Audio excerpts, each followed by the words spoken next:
Hello, Mr.ChestHighWalls here, and welcome to my video, The Unnatural Delusion.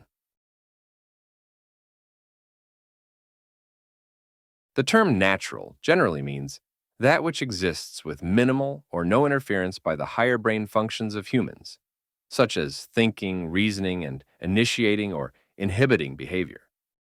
This definition seems to be based on the common belief that these higher brain functions don't just separate us from other animals, but from nature itself. That there is a cutoff point in our evolution where we evolved beyond nature and gained the ability to defy it. However, I feel this belief is both extremely outdated and dangerous. I believe the reason this view is outdated is perfectly explained by Yuval Noah Harari in his book, Sapiens: A Brief History of Humankind. From a biological perspective, nothing is unnatural. Whatever is possible is by definition also natural.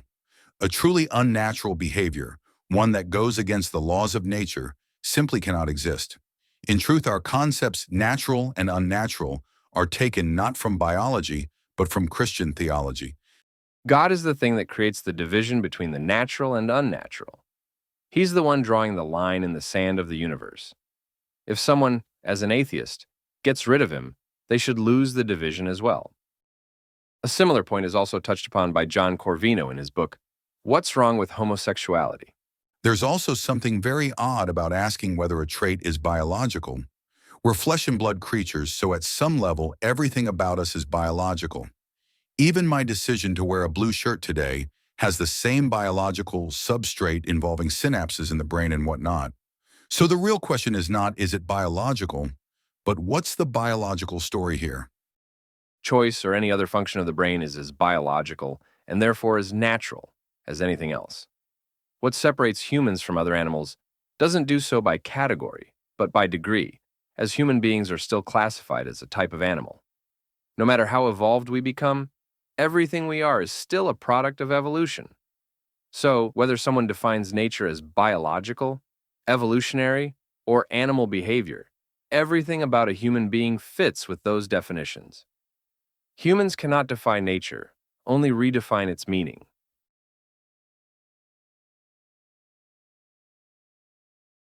At this point, you may be thinking, okay, but doesn't this just boil down to wordplay and semantics?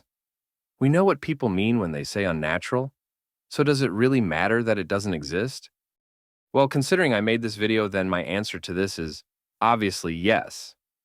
The problem is not so much that people believe in the division of natural and unnatural. The problem occurs when they apply positive and negative value judgments to these divisions, by believing that which is natural is intrinsically good, and that which is unnatural is intrinsically bad. This argument is known as the appeal to nature fallacy. Judging by the tens of thousands of comments I've witnessed and debates I've engaged with on topics ranging from parenting, adoption, sexuality, identity, suicide, psychology, choice, medicine, etc., many people seem to use their understanding of natural to decide everything from what food to eat or medicine to use, what constitutes their self, which desires should be acted upon, and whether or not they should have children. It affects everything from people's shopping lists to answering the biggest questions about existence. This is what I find concerning and in need of debunking, as using something like natural to make any decision has the potential to be just as dangerous as using a coin, dice, or magic 8-ball. So let's look more specifically as to why this viewpoint fails.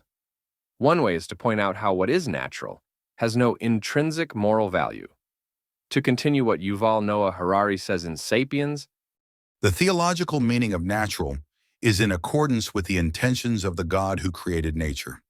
Christian theologians argue that God created the human body, intending each limb and organ to serve a particular purpose. To use them differently than God intends is unnatural, but evolution has no purpose. just like God is the one who creates the distinction between natural and unnatural, he also is the one who places value judgments on them as well.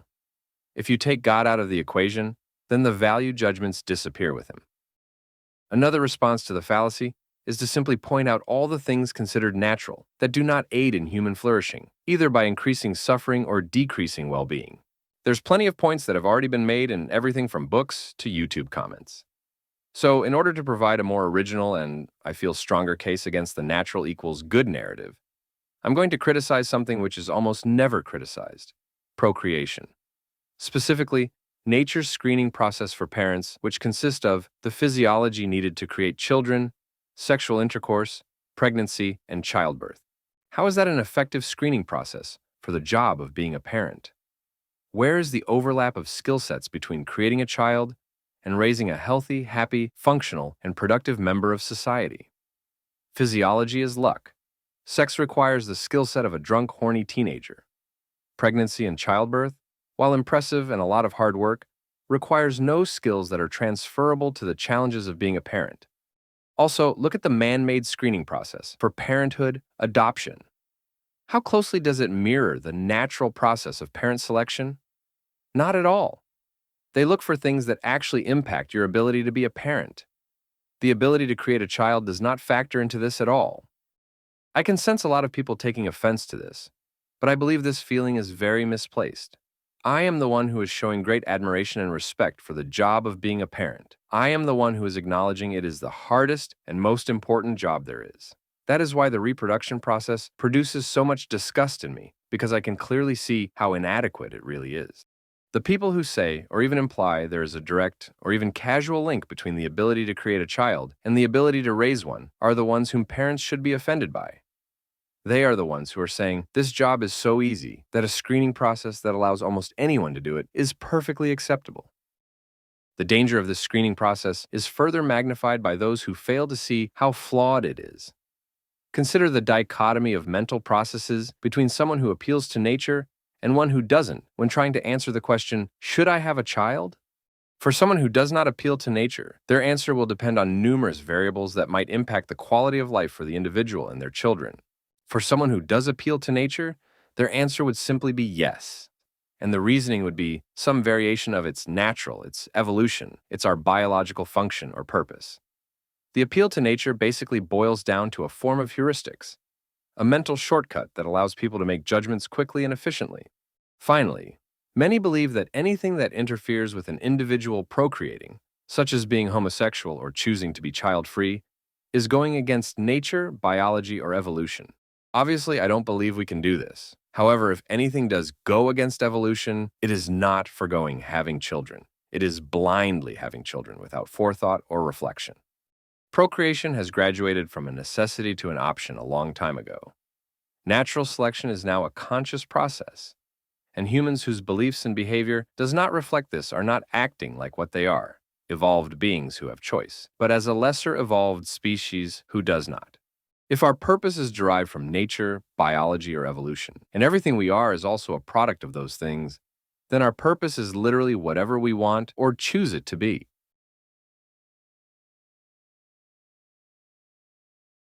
So with all this in mind, why does this nature equals good idea persist? What is so appealing about the appeal to nature fallacy? Many people believe once you lose God, you have no objective basis for morals. They all become subjective, a matter of personal taste, all of which are equally valid opinions on how one ought to behave. Furthermore, many of these same people also believe this view is unlivable, inconsistent, or unsustainable as a foundation of society. The religious generally solve this problem with a God, and I believe the atheists who appeal to nature are solving the problem in the same way. Nature acts as a replacement for God and gives morals an objective foundation. This motivation is perfectly summarized by William Lane Craig in The Absurdity of Life Without God.